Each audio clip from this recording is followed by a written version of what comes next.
Continuing now with our lead story, a conversation with Sarah Palin. Her new book, Going Rogue, will debut at #1, and it'll be a huge bestseller for HarperCollins. That's because Governor Palin has millions of admirers, despite the unprecedented media assault.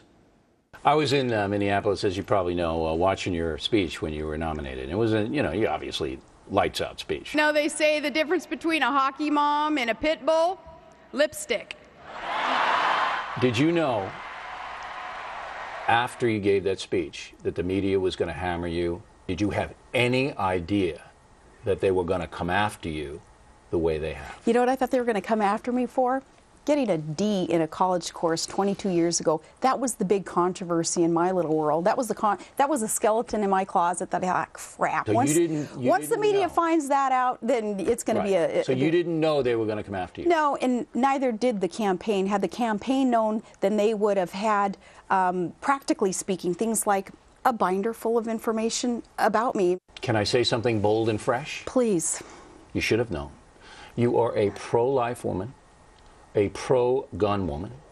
You didn't think the elite media in New York and D.C. was going to put a target on your forehead?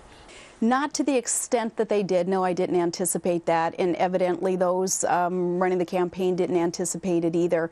But, you know, they did what they did, but I'm here where I am today, meaning we plowed through a lot of that stuff that they threw our way, a lot of the darts and the arrows thrown our way. I'm still standing, and I'm here with Bill O'Reilly. I think that's a bit of a victory. Oh, I don't know about that. Okay, so you and the campaign were unprepared for the vitriol. See, I knew. When I watched you on that stage, I said, here's a regular person, which I think you are. I don't know you that well, but I think you're a regular person. Here's a regular person, now could be vice president of the United States. Those pinheads back in New York and D.C., they're not going to go for you, primarily because of the pro-life stuff. How would we have known, though, that to the extent that it would have been made manifest their disdain for the normal American? And I am a normal American, and when it comes to my pro-life views, there are more Americans today saying that they understand the sanctity of life and that they are pro-life than they are pro-abortion for the first time in decades, I believe it is. Okay. The latest poll has you with a 23% favorable. 37% don't know. You do the math, okay, and you're up at 60% of people who could like you. You are the biggest threat because you are a star, media star, whereas you're the only Republican. There aren't any other Republicans who are media stars but you. Now, that's why they're attacking you so vehemently. Do you know that? I don't know why they're attacking me. You're a threat. Well, okay, whatever. I do know, though, that you are spot on when you say perhaps they fear, what you're suggesting is a voice being heard that's coming from the heartland of America. And I say that figuratively and literally. You're a populist. A populist, yeah. You know what they're calling you now? No. Evita. Well, Ava Perón.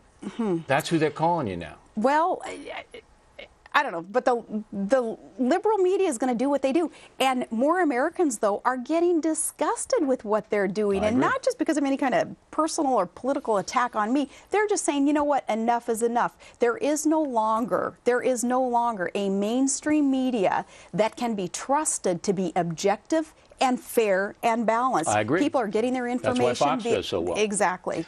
What was the worst personal attack on you? I think the attacks that had to do with the suggestions that Trigg should never have been allowed to be born, of course. That a Down syndrome baby should have been aborted. Yes, that was pretty hurtful, pretty harmful.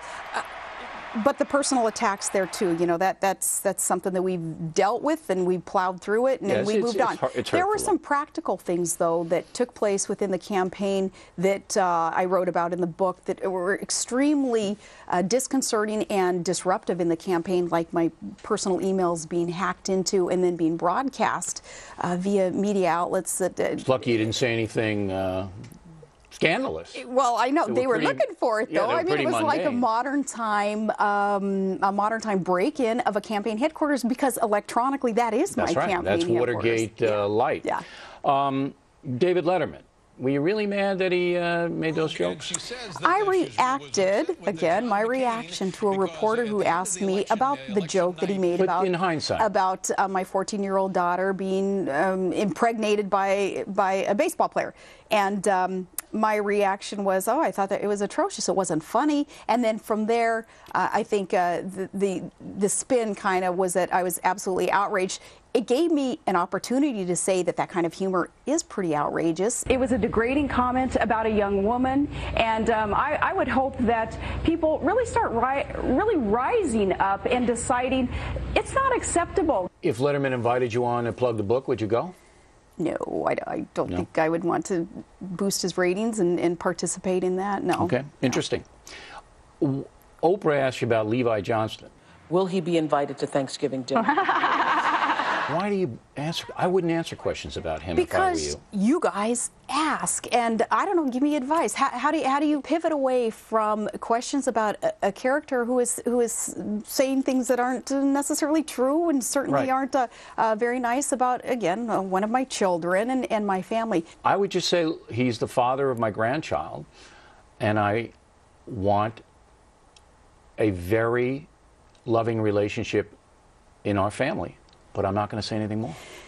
I will say that, but at the same time, after a year of getting clobbered by the media, capitalizing on people who will make things up, there does come a time in any mama's heart and gut where they're going to say, no, no, no, you're picking on my kids, you're picking on my family, I'm going to set the record straight. My guttural instinct is kind of like a mama grizzly bear. You're touching my cubs, you're touching my kids, I'm going to respond, and I'm going to set the record straight. And tomorrow, the governor sets the record straight on policy, Iran, Afghanistan, healthcare, a challenging interview Friday night.